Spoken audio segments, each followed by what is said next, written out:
Hello students, आप सभी का हमारे चैनल लर्निंग यूनिवर्स में बहुत बहुत स्वागत है।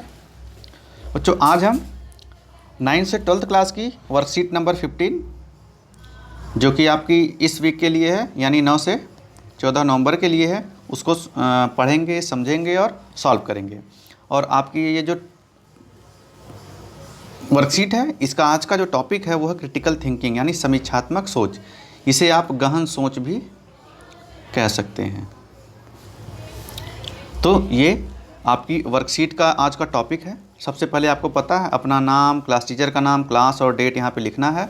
और आपको इस जो टॉपिक है क्रिटिकल थिंकिंग, यानी जो समीक्षात्मक सोच है, गहन सोच है, इसके बारे में हम समझेंगे। ये क्या चीज़ होती है, इसका हमारे जीवन में क्या फ़ायदा है, हमारे लिए क्रिटिकल थिंकिंग को रखना यानी समीक्षात्मक या गहन सोच का होना क्यों ज़रूरी है, और किन किन बातों का ध्यान रखना चाहिए, होना चाहिए, या क्या क्या क्वालिटीज़ हैं एक व्यक्ति के अंदर जो उसे क्रिटिकल थिंकिंग में ज़्यादा सफल बनाती हैं, उसको बहुत उसमें आगे ले जाती हैं। तो चलिए चलते हैं, हम इस वर्कशीट को सॉल्व करते हैं। पर इससे पहले अगर आप हमारे चैनल पर नए हैं तो आप इस चैनल को हमारे सब्सक्राइब करिए, इस वीडियो को लाइक करिए और अपने दोस्तों तक शेयर करिए। अब चलिए हम ये देख लेते हैं कि समीक्षात्मक सोच होती क्या है, क्योंकि कुछ चीज़ें हैं जो वर्कशीट में नहीं दी होती हैं। तो हमारा ये उद्देश्य रहता है कि आप बच्चों को और छात्रों को ये पता चले कि समीक्षात्मक सोच क्या होती है, उसको कैसे समझें, और उदाहरण के माध्यम से। तो देखते हैं कि समीक्षात्मक सोच क्या होती है। कि जैसे हम देखते हैं, आप जो कुछ भी देखते, सुनते या पढ़ते हैं, हम अपने जीवन में रोज़ आजकल तो कुछ ना कुछ पढ़ते हैं, मोबाइल से, न्यूज़ में, टेलीविज़न में, सुनी सुनाई बातें आस पड़ोस की, पेपर में, किताबों में बहुत सारी चीज़ें सुनते या देखते हैं, पढ़ते हैं। वो कई बार राय और तथ्यों के साथ साथ अधूरे सच का मिश्रण होता है। लेकिन जो कुछ भी हम सुनते हैं वो कोई ज़रूरी नहीं है कि वो सत्य ही हो।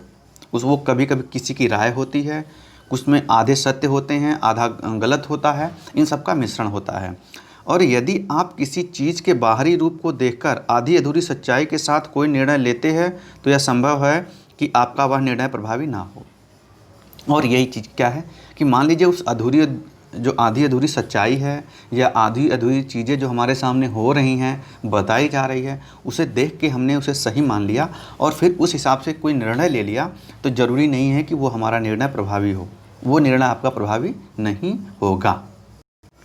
जैसे कि मान लो, हम आपको एग्जांपल देते हैं। आप देखते होंगे कि हमारे जो न्यूज़पेपर में देखते होंगे, या बहुत सारी कोचिंग, आप बच्चे हैं, छात्र हैं, आप 10वीं में हैं, 9th में हैं, 12th में हैं, तो आपको कोचिंग लेना होता है। कहीं ना कहीं बहुत सारे बच्चे ट्यूशन लेते हैं, कोचिंग लेते हैं। 10वीं 12वीं के बाद बच्चों को IIT या मेडिकल की तैयारी करनी होती है, या 10वीं की तैयारी करनी होती है मैथ्स की, तो बहुत सारे ऐड आते होंगे, इंडियाज़ बेस्ट कोचिंग इंस्टीट्यूट है, और उन पे बहुत सारे जैसे फ़ोटो लगाए होते हैं, बहुत सारी चीज़ें। लेकिन कोई ज़रूरी नहीं है कि आपने मान लीजिए किसी कोचिंग का ऐड देखा और उसे इंडिया का बेस्ट इंस्टीट्यूट मान के और आ जाके उसमें एडमिशन ले लिया। तो ये आपका सफल कितना होगा, ये इस बात पे निर्णय करता है कि वो चीज़ें हैं वो कितनी सच हैं। और बहुत सारे ऐड जो आते हैं बहुत भ्रामक होते हैं। अब जैसे किसी ने लिख दिया कि इंडियाज़ बेस्ट इंस्टीट्यूट, लेकिन इंडिया का बेस्ट इंस्टीट्यूट वो है, इसका आधार क्या है? क्या सरकार ने उसको ये तमगा दिया, मतलब ये किया ये इंडिया का बेस्ट इंस्टीट्यूट है? किस आधार पे कहा कि ये सबसे बेस्ट इंस्टीट्यूट है? तो उसमें उसका समझ गए ना, उसका क्वालिटी क्या है? क्या उसकी कोई रैंकिंग आज तक की गई है कि भारत में जो कोचिंग इंस्टीट्यूट है सरकार ने उनकी कोई रैंकिंग की है, या कोई ऐसी संस्था है जो रैंकिंग करती है? तो ये सब चीज़ें अगर हम इसके बारे में क्वेश्चन नहीं पूछेंगे और बिना जाने समझे जाके हमने एडमिशन ले लिया, तो कोई ज़रूरी नहीं है कि आप जाके वहाँ पे सफल हो पाओ। आपका जो निर्णय होगा वो प्रभावी नहीं होगा। तो ज़रूरी है, क्यों क्रिटिकल थिंकिंग ज़रूरी है? इसीलिए आगे देखते हैं। किसी भी प्रकार की राय बनने या निर्णय लेने से पहले हमारे लिए ज़रूरी होता है कि हम जिस चीज़ को देखें, सुने या उसके बारे में पढ़ें, उसका बारीकी से अवलोकन करें। मतलब जो भी हम सुने उसका बारीकी यानी बहुत सूक्ष्म रूप से उसको हम ऑब्ज़र्व करें कि ये चीज़ क्यों है, कहाँ से है, इसका स्रोत क्या है। तो हमको जैसे आपको बहुत सारे न्यूज़ बता दिए जाते हैं, आजकल टीवी में कुछ भी न्यूज़ आ जाता है और उसको जैसे मान लीजिए कि क्या था कि जैसे आज मान लीजिए कि कोई सरकार ने निर्णय लिया, आप देखते होंगे कई बार ये चीज़ आपके व्हाट्सएप पे या फेसबुक पे कई जगह सोशल मीडिया पे चीज़ें आती हैं कि ये चीज़ मतलब सरकार ने ये योजना लॉन्च की है, इतने पैसे मिलेंगे, ये मिलेगा। लेकिन बाद में 2 दिन बाद पता चलता है कि ये तो फेक न्यूज़ था। क्योंकि हमें क्या है कि ये जानना पड़ेगा कि ये जो मान लीजिए किसी ने आपको बताया है कि सरकार ने योजना चलाई है, जो 10वीं में 50% बच्चे पा रहे हैं उनको 2000 रुपये मिलेगा। इस लिंक पर आप कोई लिंक, आजकल बहुत सारे पैसे कमाने के माध्यम हैं, तो आपकी सारी डिटेल ले लेंगे। या आपके पास आता है कि आपका 5000 का 5 लाख का ऑफ़र आया है, आप अपना सारा अकाउंट दो, आपके पास अभी पिन जाएगा, पिन बताओ, मैं आपके अकाउंट में क्रेडिट हो जाएगा। अगर आपने उसको सच मान लिया तो फिर तो आपका क्या होगा, घाटा हो जाएगा। क्योंकि आपको ये पता करना पड़ेगा कि ये जो चीज़ें हैं सच हैं, इसका स्रोत क्या है, ये कहाँ से आई हैं, इस बारे में कोई सरकार ने योजना लॉन्च की है, तो हमें ये पता करना पड़ेगा, इसके बारे में ऑब्ज़र्व करना पड़ेगा। आगे उसके विभिन्न पहलुओं के बारे में ध्यानपूर्वक सोचें, सारे तथ्यों का तार्किक ढंग से विश्लेषण करते हुए यही निष्कर्ष तक पहुँचे। कई बार हमारी भावनाएं और पहले से बनाई गई सोच हमारे निर्णय लेने की प्रक्रिया को प्रभावित करती है। अब ये 2 चीज़ें भी बहुत ज़रूरी है। जब हम कोई निर्णय लेते हैं तो हमारी भावनाएँ, यानी हम काफ़ी इमोशनल हो जाते हैं, और हमारी पहले की सोच मतलब हमारा पूर्वाग्रह वो हमारे निर्णय को प्रभावित कर देता है। जैसे कि मान लीजिए कि अक्सर हम देखते हैं कि कोई मान लीजिए महिला है, तो अगर उसने किसी व्यक्ति के ऊपर आरोप लगाया कि इसने मेरे से मारकाट की है या मेरे साथ कुछ गलत कार्य किया है, तो हम क्या होते हैं कि भावना में, यार महिला है, महिला के साथ पुरुष करते हैं, तो हम, अगर आपने बिना जाने उसको ये सही मान लिया, तो हो सकता है कि हम क्या है, पूर्वाग्रह या अपना जो हमारी भावनाएं हैं, भावनाओं में बह के, यार महिलाओं के साथ ऐसा होता है और इसने ऐसा कर दिया, तो बिना जाने सोचे अगर आपने किया और इस व्यक्ति को दोषी मान लिया या इसको आपने कुछ इसके खिलाफ वक्तव्य दे दिया और बाद में आपको पता चला कि ये जो आरोप था ये गलत था, तो आपके लिए ये बहुत ऑकवर्ड चीज़ें हो जाती हैं, शर्म की बात आ जाती है कि हम कैसे ये गलती कर गए हैं। ऐसे ही बहुत सारे बच्चों के साथ होता है कि अक्सर कई सारे जैसे जो गरीब हैं बच्चे हैं, उनको कहीं से वीडियो आ गया कि कोई मार रहा है, तो हम उसको तुरंत भावनाओं में बह के, और हमारी पूर्वाग्रह पहले की सोच होती है कि जो गरीब लोग होते हैं उनको लोग सताते हैं, और ये मान के हम कोई निर्णय ले लेते हैं, और कभी कभी क्या होता है, इसमें हम गलत हो जाते हैं।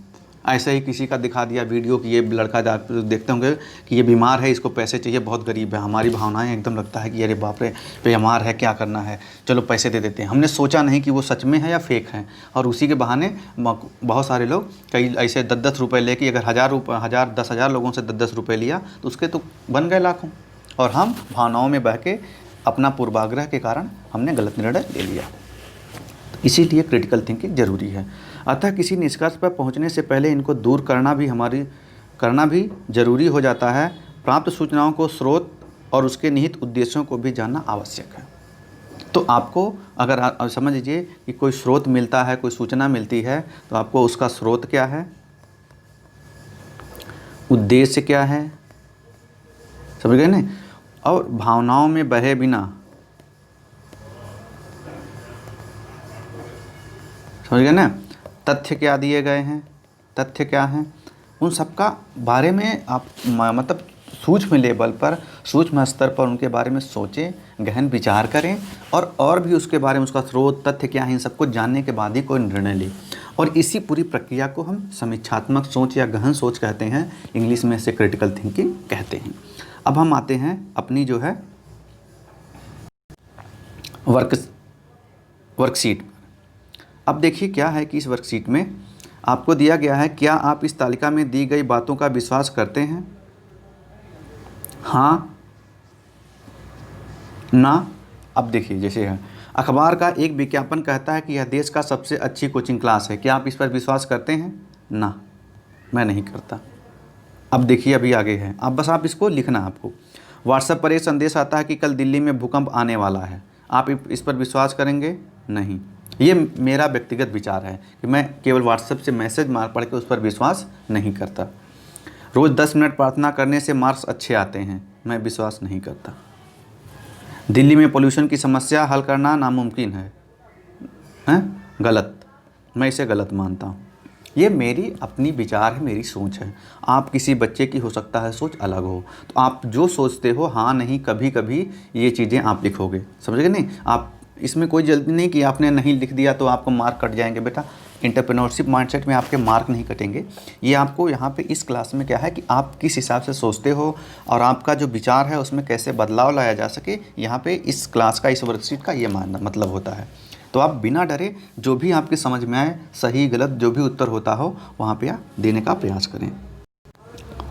अब क्या है, इन सब प्रश्नों का उत्तर देने के लिए हमें क्रिटिकल थिंकिंग की ज़रूरत पड़ती है। बातों के पीछे उनके कारण जानना है, प्रमाण देखना है, तथ्य समझना ही हमें सही निर्णय में मदद लेते हैं। अब जैसे हमने पहले बताया कि उसका प्रमाण क्या है, कारण क्या है, तथ्य क्या है, ये इसके लिए ज़रूरी है कि प्रश्न पूछें। फिर आप अगर कोई चीज़ आपको सुनियोजन में मिल रहा है तो उसमें अपने अंदर उस पर प्रश्न पूछिए कि ये चीज़ क्यों है, कैसे है, क्या सही है, गलत है। इस वर्ग क्रिटिकल थिंकिंग की क्षमता को समझने का अभ्यास करेंगे। अब देखिए क्या अभ्यास हम करेंगे।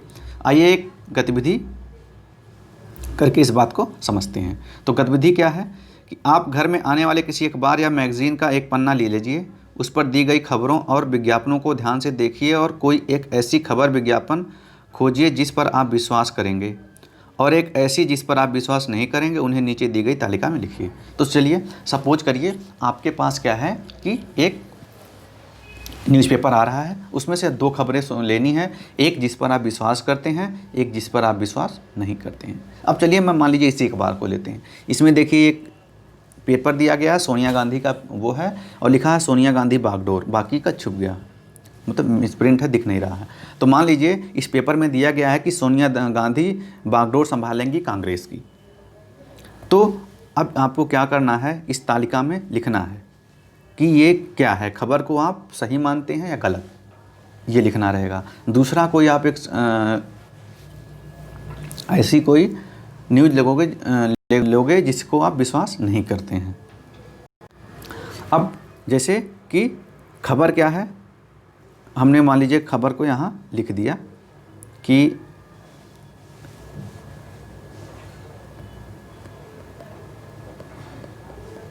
बच्चों ये जो इतना खाना है आप अपने कॉपी में लिखिएगा इसको, या आपको जो पेपर मिलेगा, चूँकि यहाँ पे मैं नोट कर रहा हूँ तो बड़ा हो जाएगा, एक एक करके।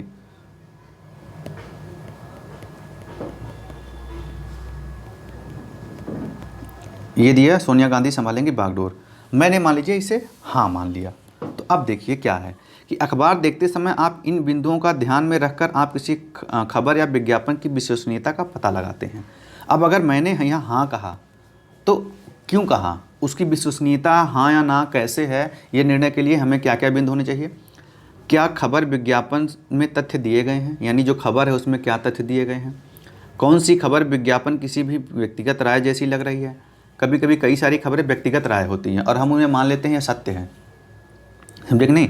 जैसे मान लीजिए कि किसी ने रामायण पढ़ लिया और रामायण के बारे में बता दिया कि भगवान राम ने जो है जो बाण मारा था वो बाण क्या बोलते हैं, आम की लकड़ी का बना हुआ था, उसके ऊपर एक सोने का वो लगा हुआ था, धारदार नोक लगी हुई थी, जिससे जाके उसने क्या किया, रावण को भेद दिया। और आप वो किसी व्यक्ति ने अपनी फर्जी राय बना के बता दी आपको और आप उन्हें उसे सही मान लिया।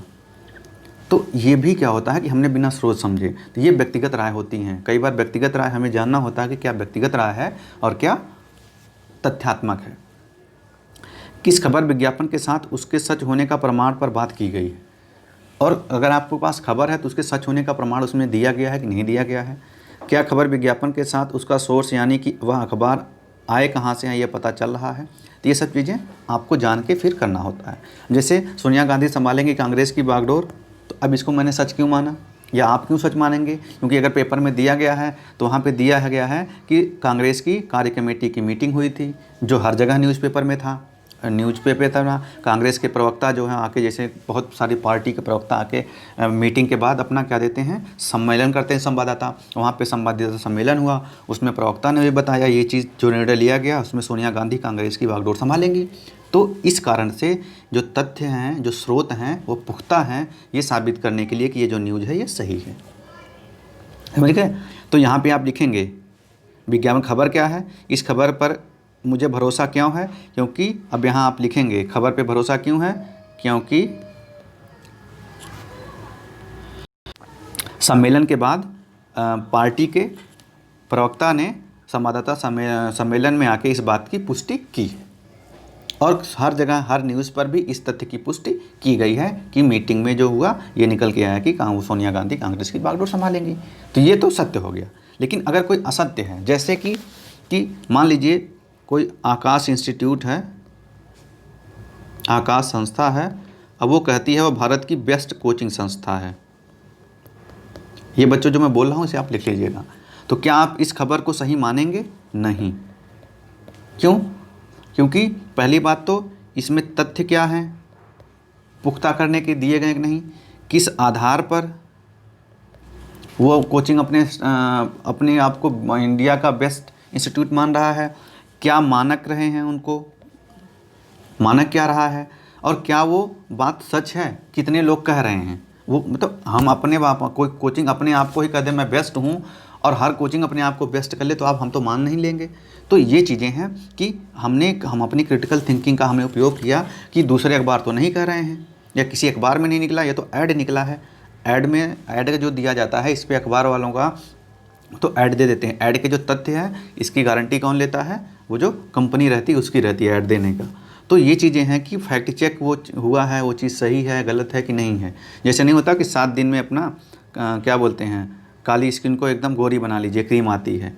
तो क्या आप इसे मानेंगे? नहीं, क्योंकि वो जो उसमें तथ्य क्या दिए गए हैं, किस आधार पे दिए गए हैं, और ऐसा कई सारे लोग ने उस क्रीम को आजमाया और ऐसा नहीं हुआ, यानी वो भ्रामक है, हम उसे सत्य नहीं मानेंगे। अब आगे चलते हैं। इस तरह लोगों से बात करते समय प्रश्न पूछें, उनसे सही जानकारी लें। नीचे दी गई स्थिति को पढ़िए तथा बताइए कि इस स्थिति में आप क्या प्रश्न पूछ सकते हैं। अब जैसे आपके एक कंडीशन दिया गया, एक रोहन नाम का लड़का है, कह रहा है सुना कल दिल्ली में भूकंप आने वाला है। उसने कह दिया, मान लीजिए आप और रोहन हैं और रोहन ने आपसे कहा सुनो क्या हुआ कि कल दिल्ली में भूकंप आने वाला है। अब क्या है आपके सामने, देखिए स्थिति आ गई। इस बात पर विश्वास करना है या नहीं, इसके लिए आप रोहन से क्या सवाल पूछेंगे। तो अगर अब आपने मान लिया कि भूकंप है, आना है, तो अगर आप उस पर विश्वास करेंगे या नहीं करेंगे तो उसके लिए ऐसे मान तो लेंगे नहीं, तो आपको सवाल पूछना पड़ेगा। क्योंकि क्रिटिकल थिंकिंग, अगर आपने बिना उससे कुछ सवाल पूछे मान लिया तो इसका मतलब आपने क्रिटिकल थिंकिंग का उपयोग नहीं किया। यही क्रिटिकल थिंकिंग होती है। तो सवाल पूछेंगे, कहाँ से पता चला, स्रोत क्या है, ऐसे आप सवाल पूछेंगे कि रोहन ये बात कहाँ से पता चली, इसका स्रोत क्या है, क्या मौसम विभाग ने ऐसी कोई जानकारी दी, समझ गए नहीं। और भी आप कई सवाल उससे आपके मन में, हर बच्चे के मन में अलग अलग सवाल आ सकते हैं। तो आप ऐसे 3 सवाल क्या पूछेंगे, वो सवाल आप यहाँ लिखेंगे। अब क्या है, अब नीचे क्या है, कंक्लूजन है, किसी भी प्रकार की राय बनाने या निर्णय लेने से पहले हमारे लिए यह ज़रूरी है कि हम जिस चीज़ को देखें, सुने या उसके बारे में पढ़ें उसका बारीकी से अवलोकन करें। किसी भी जानकारी पर विश्वास करने के लिए उसे संबंधित तथ्यों का तार्किक ढंग से विश्लेषण किया जाए। जैसे रोहन कह रहा भूकंप है तो उसका तार्किक ढंग से विश्लेषण किया जाए कि न्यूज़ में तो ऐसा नहीं आया है, तुम कहाँ से कह रहे हो, समझे कि नहीं। तो आप ये भी प्रश्न पूछ सकते हो।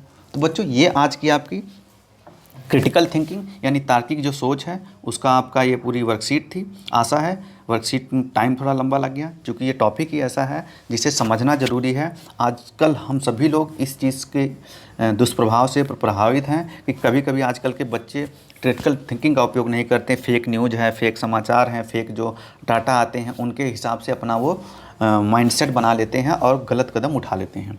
किसी को कुछ गलत पोस्ट कर देते हैं, गाली दे देते हैं या धोखे में झांसे में फंस जाते हैं। तो इन सब से आप बचिए। इस वर्कशीट को देखिए, क्रिटिकल थिंकिंग क्या होती है, उसको कैसे बनाया जाए और उस कैसे किसी चीज़ को अगर आपके सामने आ रही है तो उसको कैसे उसका कोर्स करेक्शन करें, कैसे उसका परीक्षण करें, ये सब चीज़ें करिए और अपने अंदर क्रिटिकल थिंकिंग यानी समीक्षात्मक सोच का विकास करिए।